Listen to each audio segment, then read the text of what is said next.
A sleeper cell is basically um, operatives that lay dormant for an extended period of time and are activated on behest of the regime that they are serving. So they live amongst us in regular communities, have regular jobs, and they just are awaiting being activated to conduct malign activities, whether it be through telephone, text, or a beeper, and then they already know what they are going to be doing. So it could be anything ranging from a target against a synagogue, an embassy, or it could up to the range of a dirty bomb in central London. I mean, I would say that there is clearly a correlation between the degree that the regime feels threatened and its willingness to go out with a bang, pun intended, in central London in an urban setting with a dirty bomb. So I hope very much that what I'm considering is the worst case scenario, but these are things that intelligence and security services need to take into account. And it's what they are looking out for, and it's what they're working at the moment overtime regarding in order to disrupt these potential acts of terrorism. It would just be a handful of people going to conduct a terrorist act. So it could be a shooting, it could be a stabbing, or it could be a dirty bomb. The modus operandi would be different, um, dependent on the scale, but there is no specific type of attack that a sleeper cell could activate.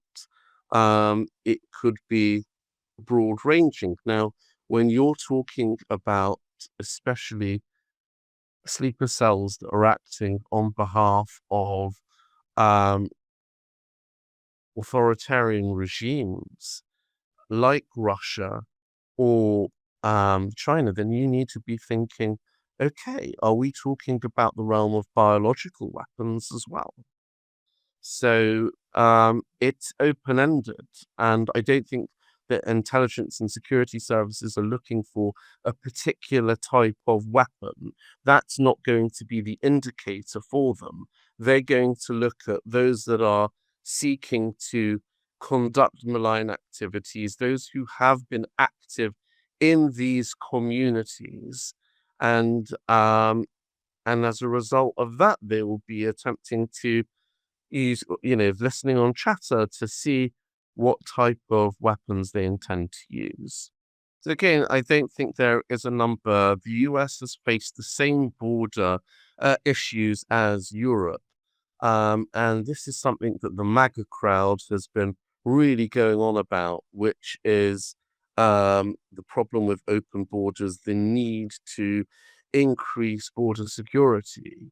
And it's because of this issue that this is being raised. So, over the years, for a few decades now, people have been speaking about the risk of a nuclear Iran. I mean, I remember over 20 years ago, you had Israel's defense minister, Shalom Mofaz, saying 1 year from today, Iran will be at the place of no return. Now, I've been to countless seminars, forums, conferences, briefings that have gone on about the Iranian threat for over 2 decades. So it's an enormous amount of time that Iran would be able to plant a significant network of operatives, both in Europe and in the United States. Look, I think it's damned if you do, damned if you don't. So if America gets involved, it will accelerate the tempo of operations and accelerate the demise of the regime itself, right? Which can only be a good thing.